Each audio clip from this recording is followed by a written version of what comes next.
unção despedaçando todo o jugo sobre a tua vida nessa noite. Ei, o vitorioso, ele vai à sua frente. Oh, ele vai à sua frente, querido, destruindo barreiras. Ei, operando em seu favor no nome de Jesus. Sabe, querido, está escrito na palavra de Deus que em Cristo Jesus, Deus sempre nos conduz em triunfo. Sabe, se você entrou aqui talvez abatido, desanimado, a boa notícia para você é que em Cristo Jesus, Deus sempre vai te conduzir em triunfo. Por isso você pode adorá-lo, por isso você pode declarar que Ele é poderoso, que Ele é vitorioso, porque Ele venceu a morte, Ele está vivo à direita do trono. Existe um homem, querido, que ressuscitou e está vivo à direita do trono de Deus. Ele venceu a morte, Ele venceu o diabo, Ele venceu principados, e hoje Ele governa de forma gloriosa e poderosa, e por isso nós adoramos. Vamos cantar novamente. Ele é poderoso, Ele é vitorioso. Nós proclamamos o poderoso és, grandioso és, que vem aos céus.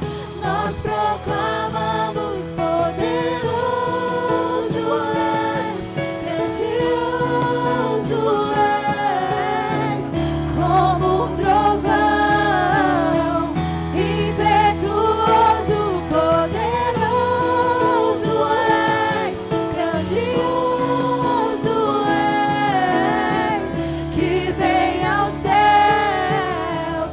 Nós proclamamos poderoso és, grandioso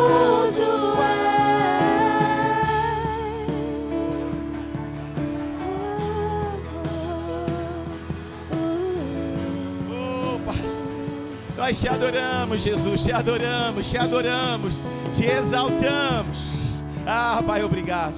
Obrigado, ó Pai, pela tua unção operando em nós. Obrigado, ó Pai, pela tua palavra caindo no nosso coração como revelação nessa noite, em nome de Jesus.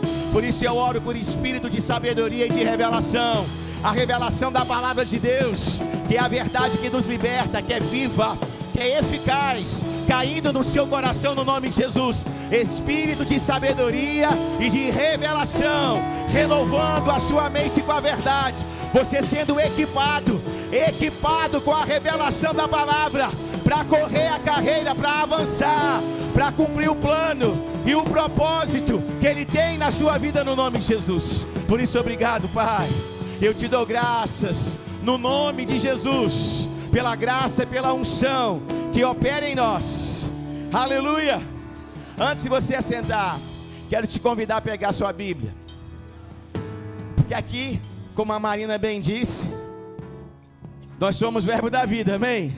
Nós somos do Senhor, você entende? Nós somos de Jesus, nós somos a igreja, o corpo de Cristo, mas nós somos da fé, amém? Nós cremos naquilo que está escrito e ponto final.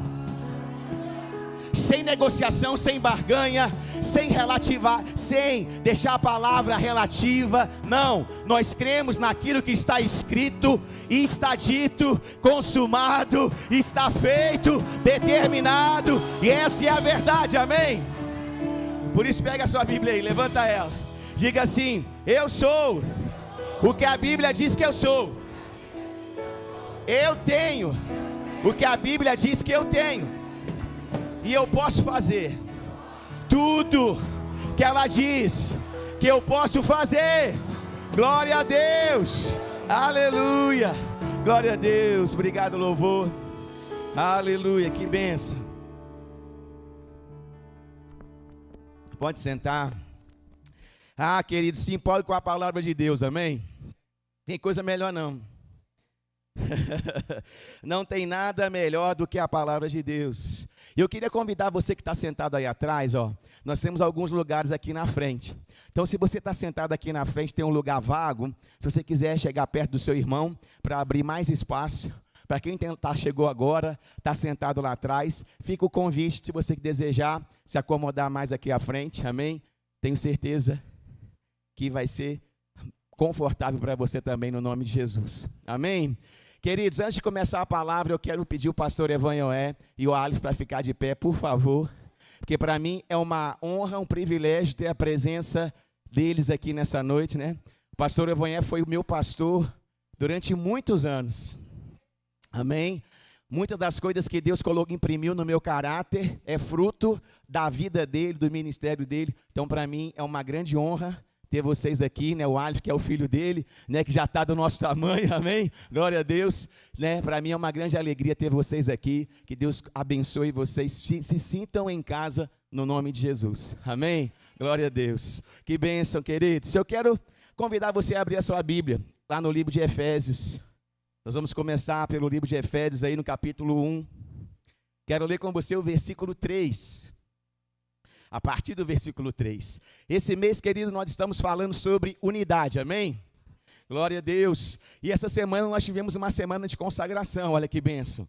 Né? Você foi encorajado a estar lendo a Bíblia durante essa semana, orando durante essa semana, jejuando durante essa semana, porque você é crente, amém? E crente faz essas coisas. Não sei se você sabia, mas, né? Crente ora, lê a Bíblia, jejua, por quê? Porque ele tem sede das coisas espirituais. Ele quer crescer espiritualmente, ele quer ser cheio da palavra, ele quer ser cheio do Espírito, ele quer operar nos dons, ele quer anunciar o Evangelho, ele quer curar os enfermos, ele quer libertar os cativos, ele quer gerar discípulos, ele quer fazer a diferença na faculdade, ele quer fazer a diferença na escola, ele quer fazer a diferença no trabalho, ele quer ser uma referência para a sua família, para os seus filhos, para sua esposa, e ele sabe que sozinho ele não consegue. Por isso ele precisa se encher da palavra, por isso ele precisa se encher do Espírito, por isso ele precisa amadurecer espiritualmente. E toda vez que você tira um tempo, querido, de consagração, esse tem que ser o propósito do seu próprio crescimento espiritual, para você amadurecer na fé, para que você seja uma bênção aonde Deus te colocou, no nome de Jesus. Amém? E eu quero ler com você aí, a partir do versículo 3, no capítulo 1 do livro de Efésios, diz o seguinte: Bendito seja o Deus e Pai de nosso Senhor Jesus Cristo, que nos abençoou com todas as bênçãos espirituais nas regiões celestiais em Cristo Jesus. Sabe, querido, eu vou até repetir a expressão que eu disse pela manhã, né?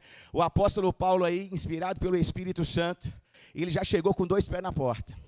Não sei se você vai entender. Porque, olha o que ele está dizendo. Ele está dizendo, olha, bendito seja o Deus e Pai do nosso Senhor Jesus Cristo. Ou seja, ele se incluiu também nessa declaração, né? Do nosso Senhor Jesus Cristo.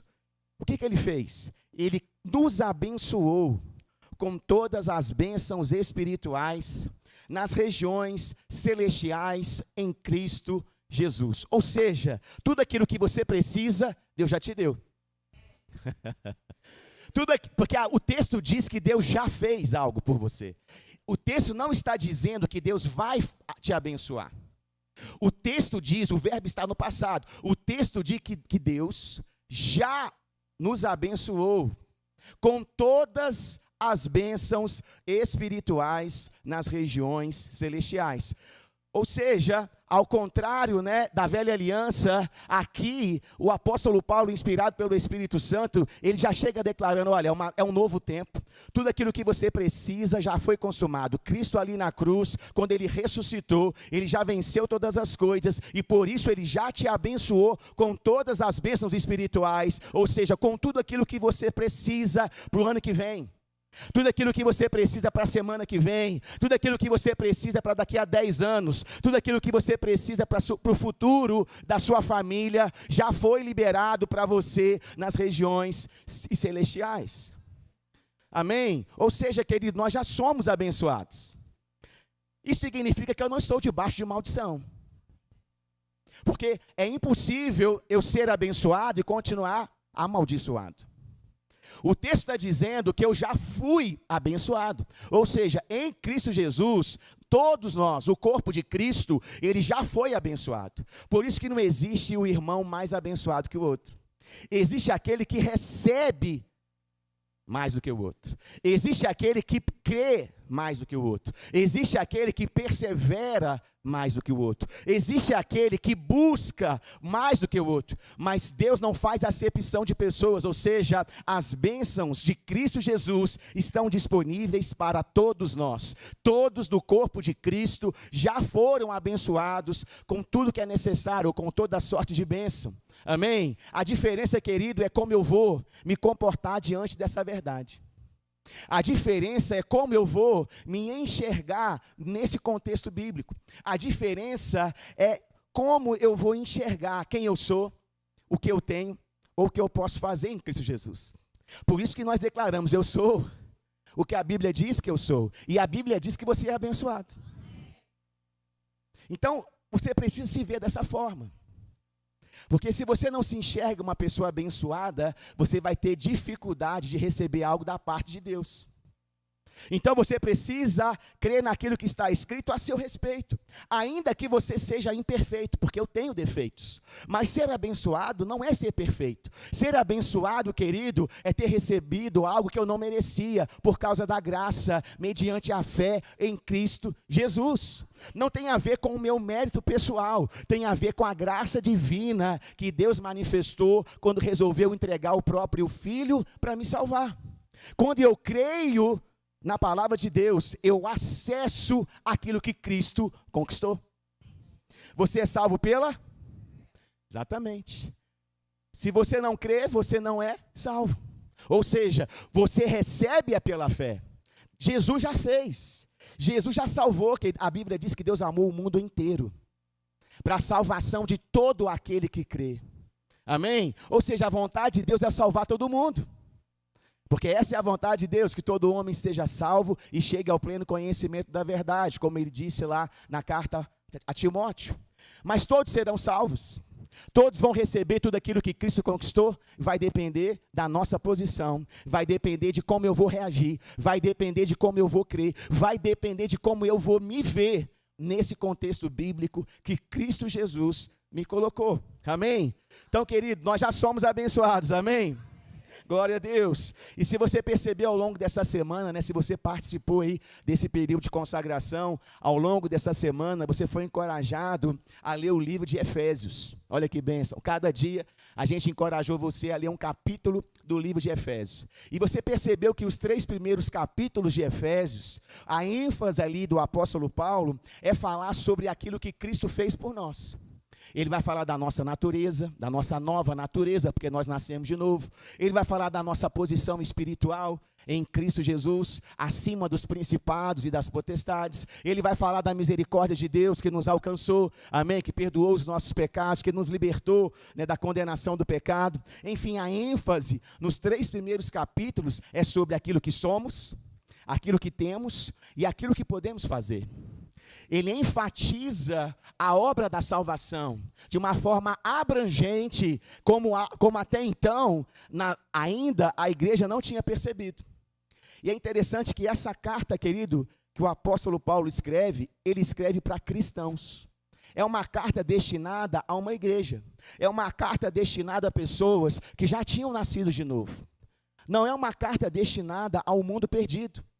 Aliás, nenhuma das cartas de Paulo é destinada ao mundo perdido, embora ele mencione aqueles que estão perdidos em suas cartas. Mas todas as cartas de Paulo, elas tinham como destinatário aquelas pessoas que já tinham nascido de novo, uma igreja, um povo que se reunia numa cidade, que tinha recebido Jesus como Senhor e Salvador, mas que precisava ser orientado e edificado na fé, para que dessa forma eles pudessem entender como eles deveriam viver daqui para frente. Sabe, querido, eu encorajo você que é cristão a mergulhar nas cartas do apóstolo Paulo, a mergulhar na revelação da nova aliança, porque ali é onde está contido como a igreja de Jesus deve se mover, como a igreja de Jesus deve estabelecer relacionamentos, como a igreja de Jesus deve se mover na face da terra, amém? Porque nós estamos numa nova aliança, amém? O Velho Testamento, querido, ele é inspirado por Deus, ele é uma grande bênção na nossa vida, mas a igreja surge a partir de Pentecostes, e as cartas de Paulo é que vão estabelecer, principalmente as cartas de Paulo, que vão estabelecer a revelação bíblica dessa nova dispensação que começa com o surgimento da igreja, amém? Mas olha o que diz aí em Efésios no capítulo 1, a partir do versículo 17. Nesse mesmo capítulo 1 que Paulo já começa, entre aspas, aí com os dois pés na porta, dizendo, olha, Tayane, você já foi abençoada com tudo aquilo que você precisa. Querido, se você tiver consciência disso, as suas orações vão mudar. Porque você vai sair daquela posição de pedinte, de como alguém que não tem nada, para entrar na posição de alguém que sabe que tem alguma coisa. Ou seja, o seu relacionamento com Deus muda. Porque você entende que você já foi salvo, você entende que você já foi abençoado, você entende que você já é filho de Deus, você entende que você é justiça de Deus, você entende que você é perdoado, você entende que você é justificado, você entende que você é abençoado. Automaticamente você se aproxima de Deus de uma forma diferente. Não debaixo de condenação, não debaixo de medo, não debaixo de insegurança, não debaixo de dúvida, não debaixo de incredulidade, mas você se aproxima de Deus, como está escrito lá no livro de Hebreus, que nós devemos nos aproximar do trono da graça como? Com confiança, sabendo que Deus é o quê? Galardoador. Você sabe o que significa galardoador? Aquele que nos recompensa. Como você se aproxima de Deus? Como aquele que vai te abençoar, te recompensar, ou como aquele que vai te punir, castigar? Porque se você se aproxima de Deus como aquele que vai te punir, castigar, talvez quando você errar, você não queira se aproximar dele. E aí você não vai se aproximar dele no momento mais necessário, que é o momento de pedir perdão e receber restauração. Porque se Deus para você é um carrasco, querido, quando você peca, você foge dele. Porque você não quer ser executado por ele. Mas se Deus para você é pai, quando você erra, o que um filho faz quando ele erra? Ele foge do pai, ou ele se aproxima do pai e fala, pai, eu errei, me perdoa.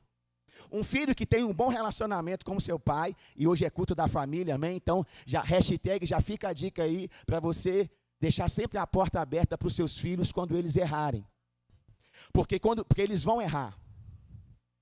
É inevitável que uma criança que está crescendo e amadurecendo não cometa erros.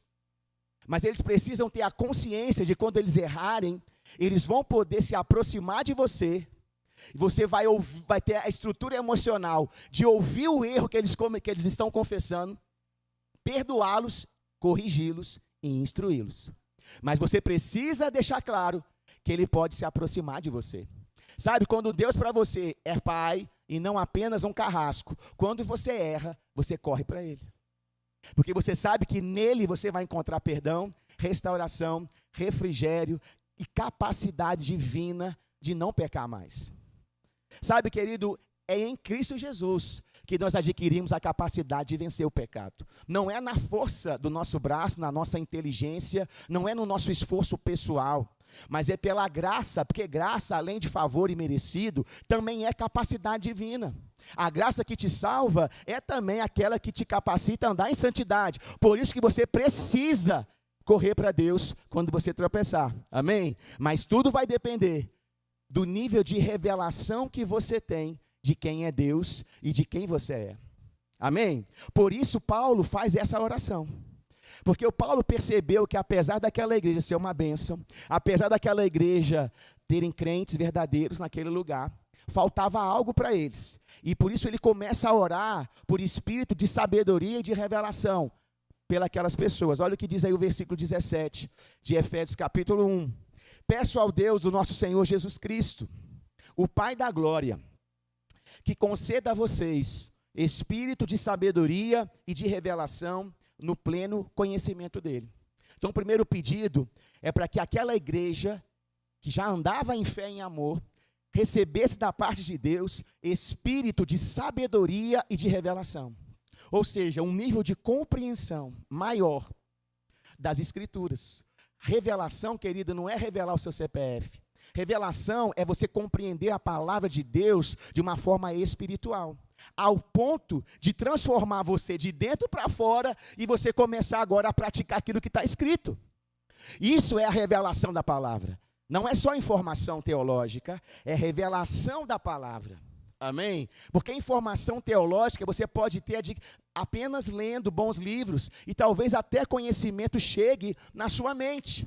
Mas é quando você pratica aquilo que está escrito, é que revela se aquela informação caiu no seu coração e se tornou revelação da verdade para você, ao ponto de mudar o seu comportamento, ao ponto de alterar o que você fala, ao ponto de ajustar a sua vida de uma forma sobrenatural, no nome de Jesus.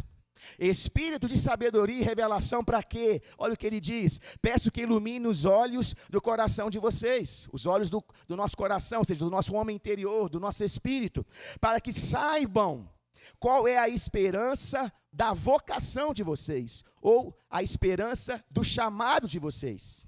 E ele continua dizendo: qual é a riqueza da glória da sua herança nos santos, e qual a suprema grandeza do seu poder sobre nós, os que cremos, segundo a eficácia do seu poder.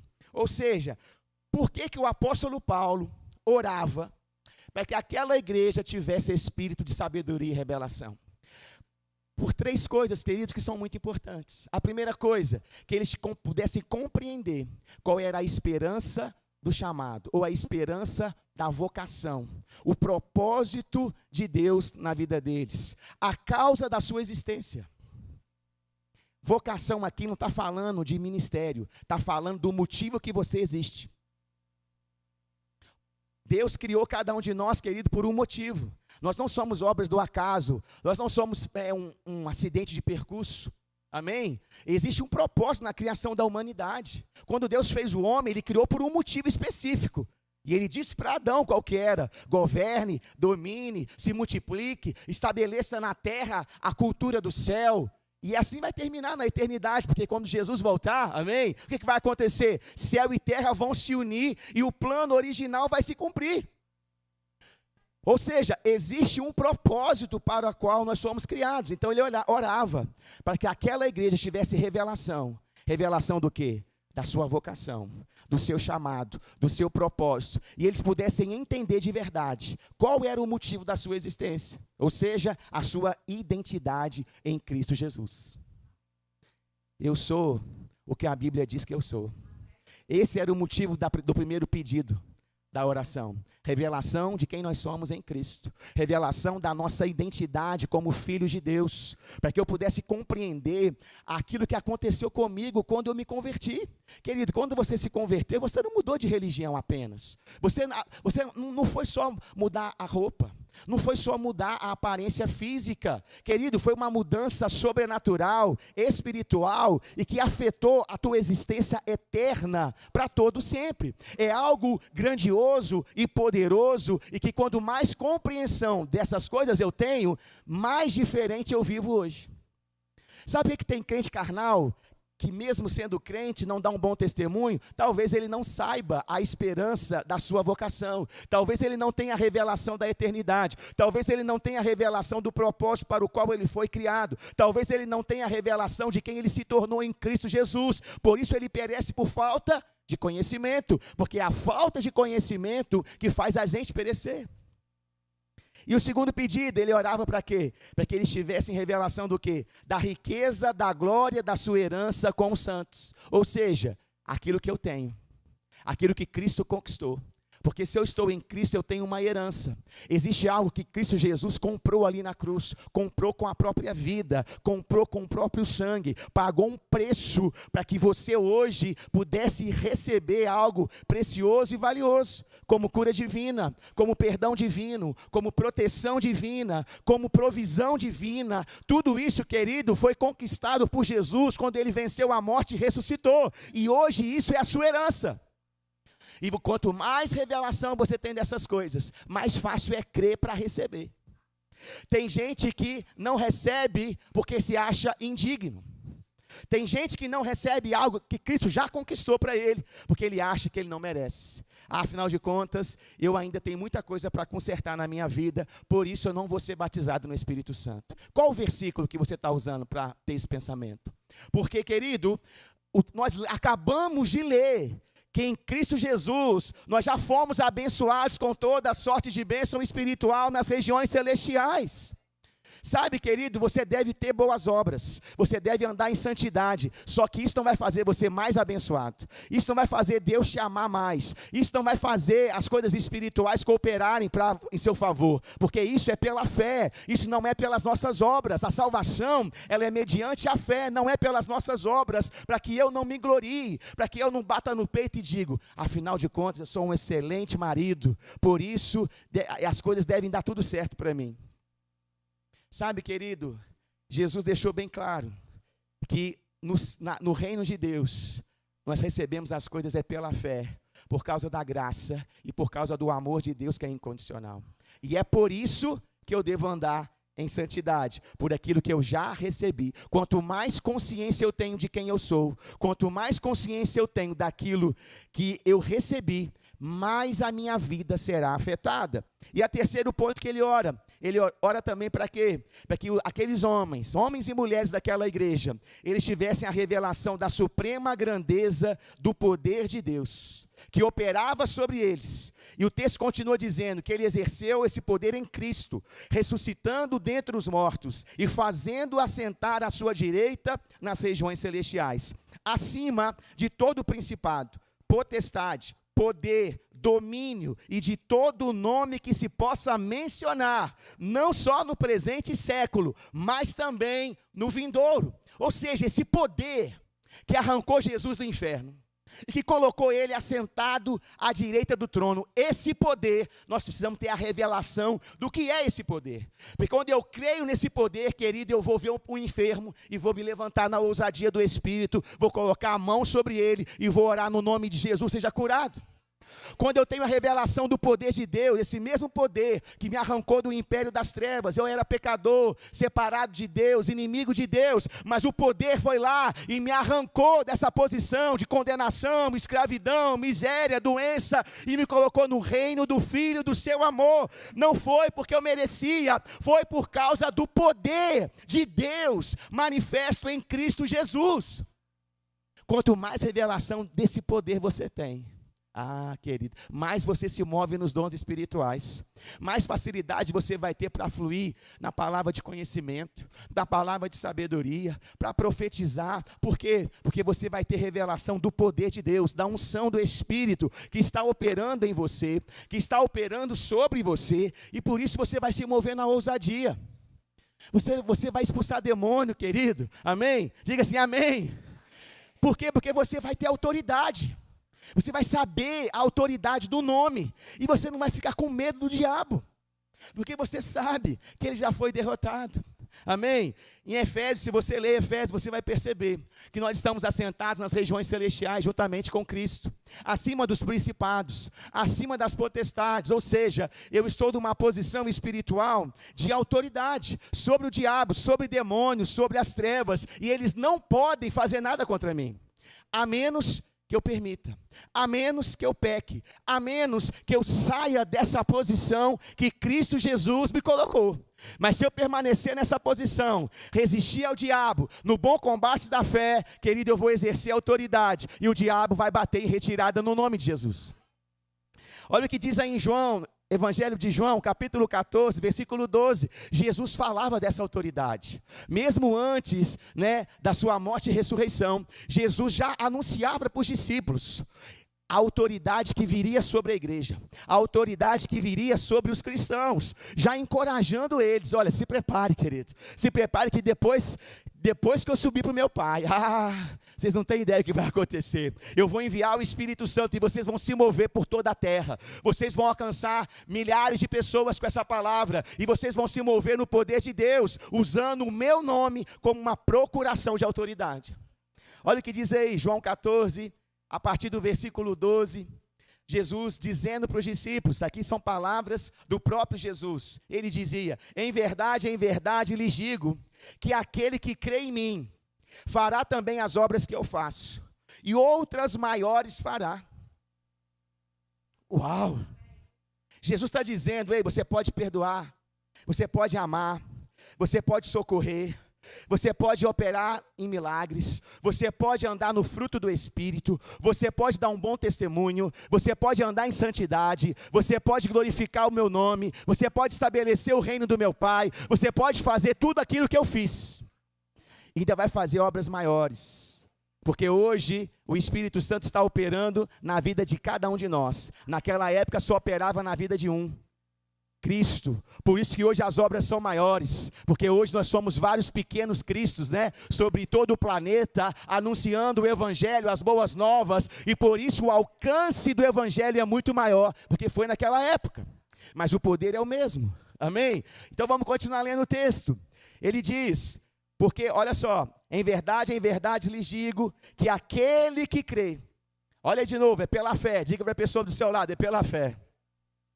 Tem que crer, queridos, amém? Você precisa conhecer a palavra, para que você possa crer na palavra. A fé, ela vem pelo ouvir e ouvir a palavra de Deus, amém? Como é que é isso, pastor? Imagina, você vai ouvir a palavra, amém? Então, olha aqui, ó, a palavra de Deus chegando no seu ouvido, e quando você vai ouvindo, lendo a Bíblia, assistindo culto, ministração, pregação, essa palavra, ela vai alimentando a sua fé.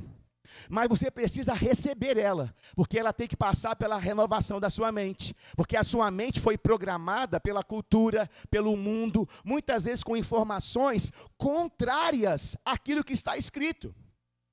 Então você precisa ouvir e ouvir a palavra, e você precisa acolher a palavra, você precisa deixar ela renovar a sua mente, quebrar as fortalezas na mente, destruir sofismas, mentiras e enganos que foram plantados ao longo de muitos anos.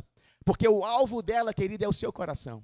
O alvo da palavra de Deus é alcançar o seu espírito, o seu homem interior, o seu coração. Porque de lá, querido, é que surge a fé verdadeira. Porque fé não é pensamento positivo. Fé é a certeza das coisas que eu não vejo. É uma convicção no meu coração de que aquilo está escrito e é verdade. Amém? E quando isso cai no seu coração, automaticamente sai pela sua boca. Porque a boca fala o que o coração está cheio. Quando está cheio, querido, no seu coração, você começa a falar, eu sou abençoado, eu já fui abençoado com toda sorte de bênção, eu já fui abençoado lá nas regiões celestiais, Cristo Jesus já conquistou tudo para mim, eu sou uma pessoa abençoada. Quando cai no seu coração, você começa a falar diferente, a sua fala muda, você começa a falar de outra forma, e qual é o próximo passo? Você começa a entrar em movimento.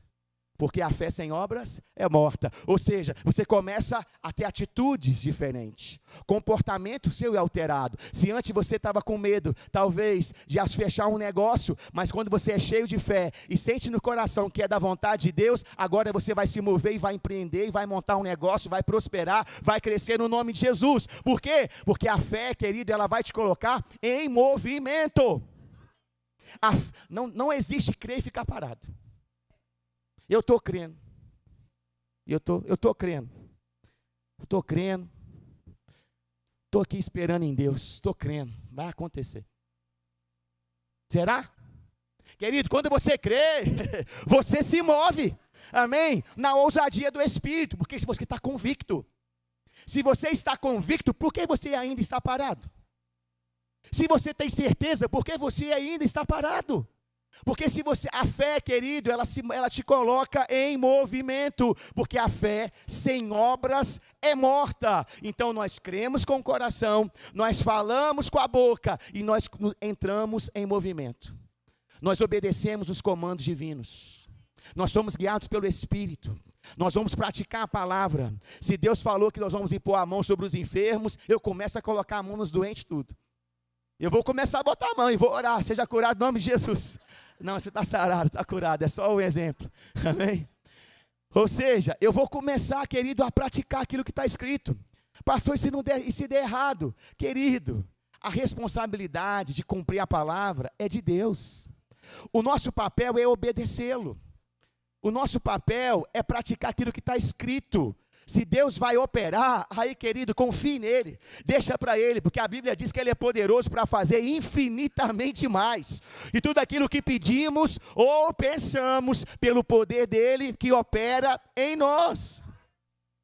Então se mova, amém? Aleluia. E hoje, como é culto da família, eu quero te encorajar a se mover nessas coisas, no seu casamento, na educação dos seus filhos. Sabe, porque, igual eu falei pela manhã, às vezes a palavra de Deus, ela te coloca em situações que você pode achar impossíveis. Por isso que antes de falar o que eu vou dizer agora, eu quis gerar fé no seu coração, mostrar a sua posição em Cristo Jesus, porque foi exatamente isso que o Espírito Santo fez na carta aos Efésios. 3 capítulos só falando sobre a nossa posição em Cristo Jesus. Capítulo 1, capítulo 2 e capítulo 3. Mas a partir do capítulo 4, o apóstolo Paulo começa a dar orientações práticas de como aquela igreja deveria viver, de como ela deveria se relacionar, como os casamentos deveriam funcionar, como os filhos deveriam ser criados. Ou seja, antes do Espírito Santo trazer as orientações práticas para aquele povo, ele primeiro deixou claro a posição espiritual que eles ocupavam em Cristo Jesus. Sabe, querido, porque é impossível você andar em santidade se você se enxerga como pecador.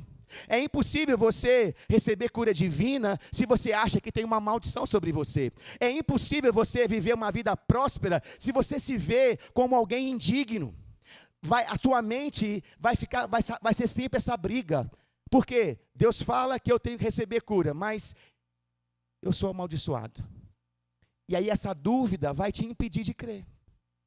Por isso o apóstolo Paulo orava por aquela igreja, para que eles tivessem espírito de sabedoria e de revelação, para que eles pudessem perceber qual era a esperança do chamado, a riqueza da herança juntamente com os santos, e a suprema grandeza do poder de Deus, que estava disponível para eles.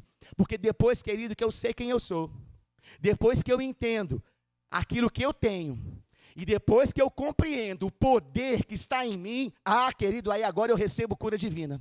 Agora eu ando em santidade. Agora eu vou vencer o pecado. Agora eu vou botar o diabo para correr. Agora eu vou liberar perdão. Agora eu vou me reconciliar com a minha esposa. Agora eu vou ensinar os meus filhos. Por quê? Porque agora a minha identidade foi restaurada. Se a identidade nossa, querido, não é restaurada, tudo que sai da nossa boca sai contaminado. Porque a boca fala o que o coração está cheio. Amém? Então diga para a pessoa do seu lado aí, faz uma pergunta para ela, que pregador gosta de fazer isso, né? Fazer a pergunta para te constranger, olha que benção. Mas aí você finge que você não vai ficar constrangido não. Amém? Diga assim para ela, você sabe qual é a sua identidade em Cristo Jesus? Você sabe o que você tem em Cristo Jesus? Você conhece o poder de Deus que opera em você? Porque essas eram as perguntas que o apóstolo Paulo queria responder com aquela oração que ele fez por aquela igreja. Para que aquelas pessoas tivessem essas respostas. E dessa forma elas pudessem praticar o que ele começa a orientar a partir do capítulo 4. Então, abre lá comigo Efésios capítulo 4. Vamos ler do versículo 1 até o versículo 3.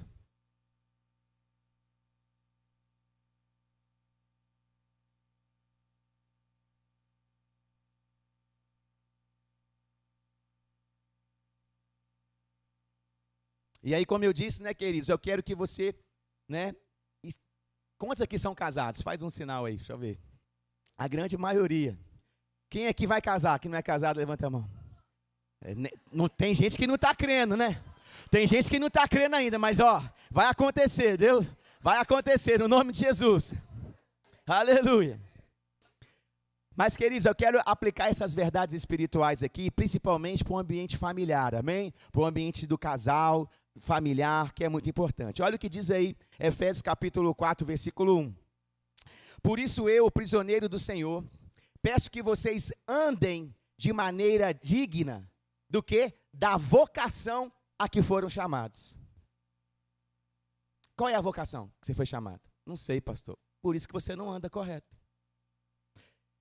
Peço que andem de maneira digna da vocação a que foram chamados. Olha a importância de você saber a sua identidade e o seu chamado, a sua vocação, para você ajustar o seu comportamento. Amém? E ele continua dizendo, como assim? Como é que eu devo andar? Com toda humildade e mansidão, com longanimidade, suportando uns aos outros em amor, fazendo tudo para preservar a unidade do Espírito no vínculo da paz. Ou seja, ele encoraja aqueles cristãos, ao invés de andarem na arrogância, no orgulho e na soberba, a andarem em humildade. Mas eles poderiam? Poderiam, porque agora eles estavam sabendo quem eles eram em Cristo Jesus. Então, a partir do momento que eu sei quem eu sou, fica muito mais fácil de eu praticar aquilo que está escrito ao meu respeito. E ele diz, com toda humildade e mansidão. Mansidão aqui, querido, é que você seja manso. É que a ira não governe a sua vida. É que você não seja uma pessoa descontrolada. Aquela pessoa irada, aquela pessoa que perde o controle, que briga com todo mundo, que briga com o marido, que briga com a esposa, que briga com os filhos, que não consegue estabelecer diálogo, que não consegue estabelecer conversa. Como esse casamento vai prosperar? Você precisa, no seu casamento, nos seus relacionamentos principalmente, a andar em humildade, andar em mansidão, andar em longanimidade. Porque isso vai preservar o quê? A unidade no seu casamento. É o que está escrito aqui. Fazendo tudo para preservar a unidade do Espírito no vínculo da paz. Sabe, querido, a vontade de Deus é que a sua casa seja um lugar abençoado. Amém? Um lugar de paz, de alegria, de prosperidade. Esses dias a Maria Isabel perguntou, a gente estava fazendo uma brincadeira lá, e perguntou, pai, qual é a sua comida preferida, sua cor preferida? Aí depois ela perguntou assim, qual é o seu lugar preferido em Juiz de Fora? Aí talvez, o pastor vai falar que é a igreja. Não, eu falei, a minha casa. Por quê? Porque a minha casa, querido, ela foi programada por Deus, planejada por Deus, para ser um lugar de paz, de alegria, de unidade, de comunhão, de felicidade. Mas sou eu que estabeleço isso. Por quê? Porque o texto não diz que Deus vai fazer isso. O texto diz que eu devo andar dessa forma.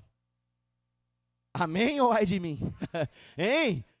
Deus, eu vou orar para que Deus faça isso na minha casa. Mas o texto não manda você orar. O texto manda você andar. E essa palavra no original aí significa fazer o próprio caminho, caminhar, fazer bom uso das oportunidades, conduzir a si mesmo. Ou seja, ela traz para nós a responsabilidade de edificar os nossos relacionamentos conforme a palavra de Deus. Sou eu que decido abrir mão do orgulho e da soberba e andar em humildade com a Daniele, com a Maria Isabel e com a Elisa. Eu é que tomo a decisão.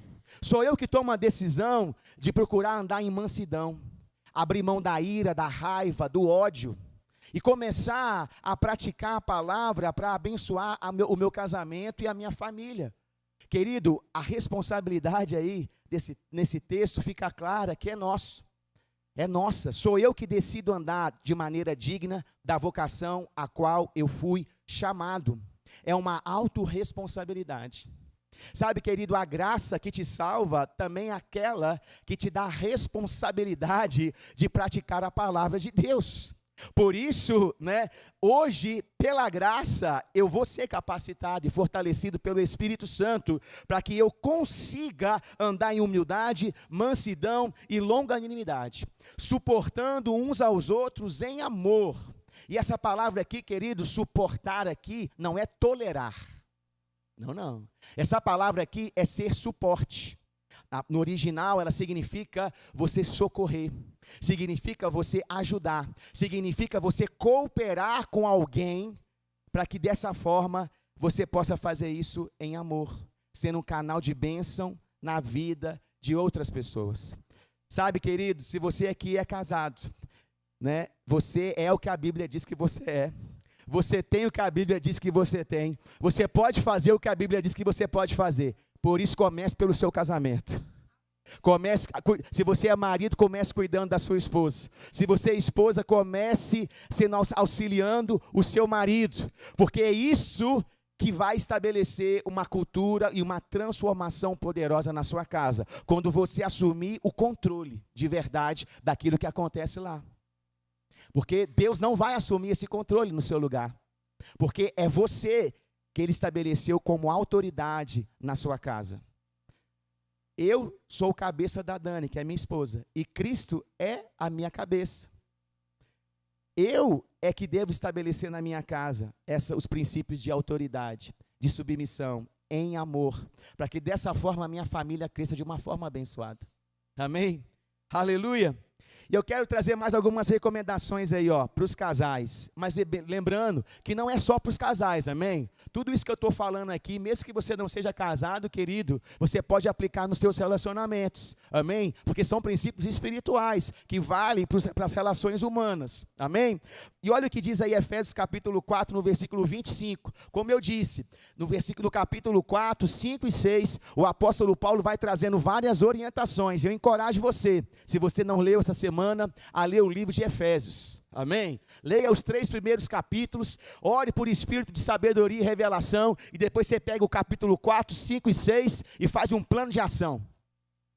Não é assim? Você não faz assim lá na sua empresa? Você não faz planejamento, plano de ação, estratégia? Faça para a sua vida pessoal, faça para o seu casamento, faça para a educação dos seus filhos, seja estratégico, intencional, para mudar o ambiente da tua casa no nome de Jesus. Amém? Porque o capítulo 4, 5 e 6 tem várias orientações que vão ser úteis para você ter uma vida bem-sucedida no nome de Jesus. Olha o que diz aí então, Efésios capítulo 4, versículo 25, diz o seguinte: por isso, deixando a mentira, olha que bênção, cada um fale a verdade com o seu próximo, porque somos membros do mesmo corpo. Fiquem irados e não pequem. Não deixem que o sol se ponha sobre a ira de vocês. Não deem lugar ao diabo. Sabe, querido, um relacionamento onde o marido mente para a esposa e a esposa mente para o marido vai fracassar inevitavelmente. Porque aonde a mentira é estabelecida, querido, a casa não está estabelecida sobre a rocha, sobre a verdade, e ela não vai suportar tempestades. Por isso que a palavra de Deus nos orienta, nós que estamos em Cristo, amém? Que estamos assentados nas regiões celestiais, que temos essa autoridade espiritual agora, o que nós podemos fazer? Falar a verdade. Nós podemos agora abrir mão da mentira e começar a falar a verdade com todo mundo, e começando dentro de casa, com a esposa, com o marido e com os filhos. E outra orientação que ele dá aí é a seguinte, olha, fiquem irados e não pequem. Ou seja, é possível perder a paciência, é possível ter atritos com a Daniele, é possível muitas vezes eu ficar nervoso, mas eu não posso deixar que isso continue. Aqui diz, fiquem irados e não pequem. E depois ele diz, não deixem que o sol se ponha sobre a ira de vocês. Ou seja, se houve um atrito entre marido e mulher, o que eles têm que fazer? Falar a verdade um com o outro. Tem que conversar sobre aquilo. E tem que resolver de preferência no mesmo dia, o mais rápido possível. Não deixar que o sol se ponha sobre a ira. Por quê? Porque quando você deixa isso para depois, olha o que acontece. Você acaba dando lugar para o diabo. É o que está escrito aí. Não deem lugar ao diabo. Querido, quando um casal dorme brigado, aí o marido vai trabalhar brigado. Aí ele chega em casa de noite, brigado. Aí dorme mais um dia, brigado. E quanto mais tempo essa briga, ela continua, mais lugar para o diabo você está dando de operar na sua mente. Porque o ressentimento, a mágoa, a falta de perdão, ela vai trazer danos emocionais, ela vai trazer dano para o seu casamento e para a sua vida. Por isso, nós devemos resolver as pendências e não podemos deixar o sol se pôr sobre a nossa ira. Sabe, casais que conversam e não dormem brigados são mais felizes. Que você possa, ser um desse tipo, que você seja um desse padrão, que você como casal possa ser aquele casal que conversa sobre as coisas e que não dorme brigado. E eu tenho certeza que você vai viver muito melhor no nome de Jesus. Amém? E por último, eu quero só deixar uma orientação aqui para os filhos. Quantos filhos tem aqui? Faz um sinal aí, deixa eu ver. Ó, olha que bênção. Efésios capítulo 6, versículo 1. Mais um texto do livro de Efésios. Agora lá no capítulo 6, diz o seguinte: filhos, obedeçam os seus pais no Senhor, pois isso é justo. Honre o seu pai e sua mãe, que é o primeiro mandamento com promessa, para que tudo corra bem com você e você tenha uma longa vida sobre a terra. Sabe, os filhos, queridos, eles devem honrar os pais, para o bem dos próprios filhos. É o que o texto está dizendo. Toda vez que você obedece uma autoridade, é você que ganha. Toda vez que você se submete a uma liderança, você é abençoado, não é a liderança que é abençoada. O texto diz que quando os filhos obedecem os pais, o que acontece com os pais? Nada. Mas o que acontece com os filhos quando eles fazem isso? Eles têm uma vida longa sobre a face da terra. Ou seja, você que é jovem aí, ó, que ainda é solteiro e que não casou, você deve honrar o seu pai e a sua mãe, amém? Para que você seja abençoado, para que você tenha uma vida longa sobre a terra. Não é para a felicidade dos seus pais, não, é para o seu próprio bem, amém? E você pode, porque hoje você é uma nova criatura, você nasceu de novo. Você é o que a Bíblia diz que você é. Cristo vive em você. Amém? O louvor pode subir. Então, queridos, que você possa ser encorajado nessa noite. Amém? Pela palavra e pelo Espírito Santo. Para que você possa realmente, ó, praticar o que está aqui, ó, poder para andar em unidade. A vontade de Deus, querido, é que os casamentos permaneçam, amém? Que eles possam estar fortalecidos, para que haja realmente unidade na sua casa, na sua família, para que haja unidade no seu casamento. Para isso, você precisa ter a revelação de quem você é em Cristo Jesus. E aí, você vai começar a crer que você realmente pode praticar a palavra. Você vai se ver capaz, você vai se enxergar capaz de perdoar, você vai se enxergar capaz de andar em amor. Você que é esposa, você vai se enxergar capaz de ser submissa ao seu marido. Você que é marido, você vai se enxergar capaz de liderar a sua família de uma forma sábia e com ousadia no nome de Jesus, porque você tem a revelação de quem você é, daquilo que você tem e daquilo que você pode fazer em Cristo Jesus. Amém? Fica em pé no seu lugar. O louvor pode estar tocando. Eu quero tirar um tempo para a gente estar orando. Amém? Aleluia.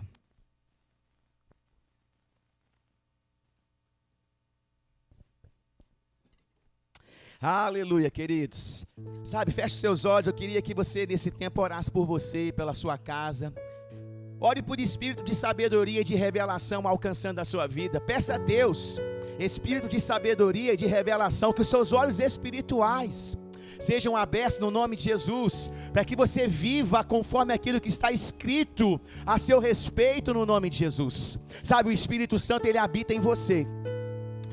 É Ele que te guia por toda a verdade, é Ele que te ensina todas as coisas, Ele é o Consolador, o Paracletos, é Ele que te ajuda, é Ele que te sustenta, é Ele que te capacita a avançar no plano e no propósito. Por isso é Ele que te dá espírito de sabedoria e de revelação, é Ele que abre os olhos espirituais, é Ele que aplica a palavra de Deus ao seu coração, para que você possa avançar no nome de Jesus. Ore por você, querido, ore pela sua casa, ore pela vida dos seus filhos, ore pelo seu marido, ore pela sua esposa.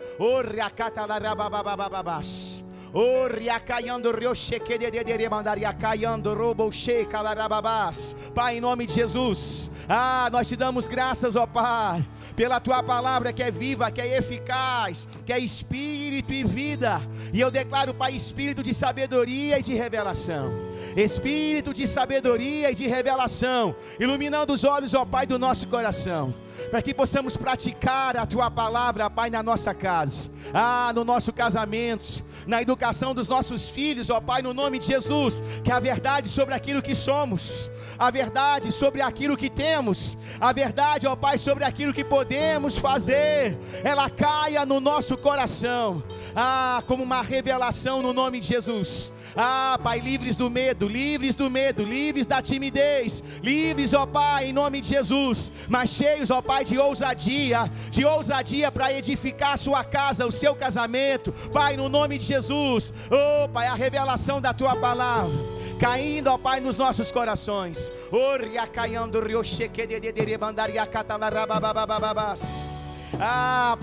Em Cristo Jesus, querido, Deus sempre nos conduz em triunfo. Em Cristo Jesus, Deus sempre te conduz em triunfo. E é isso que eu declaro sobre a tua casa, o teu casamento, a tua família. A vitória que há em Cristo Jesus, alcançando a sua família, alcançando a sua casa no nome de Jesus. Levanta suas mãos, eu quero orar pela tua vida. Pai, em nome de Jesus, aquele que entrou aqui, Pai, abatido, desanimado, eu declaro, Pai, a tua palavra alcançando ele. Pai, a tua palavra gerando fé no coração dele em nome de Jesus, para que ele possa avançar, Pai, edificar a sua casa, edificar a sua família sobre a verdade da tua palavra, livre, ó Pai, do medo, livre da condenação do diabo, livre da condenação do pecado.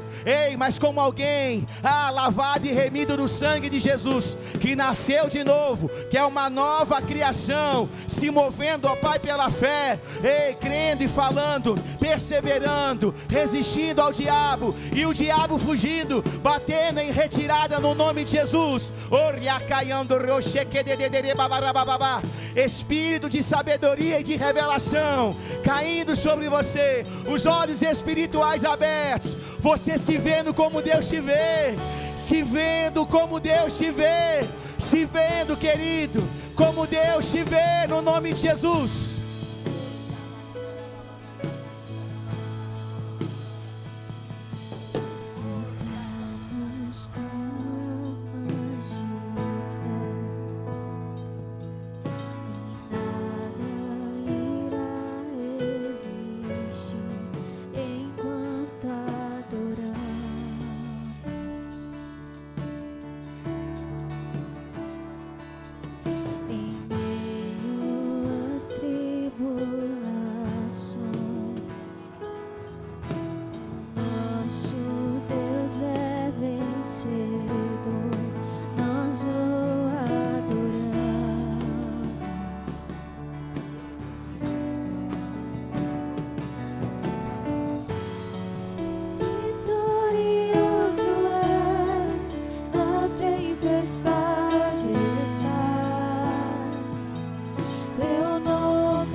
A sua casa transformada, querido, o casamento restaurado, os filhos da presença de Deus.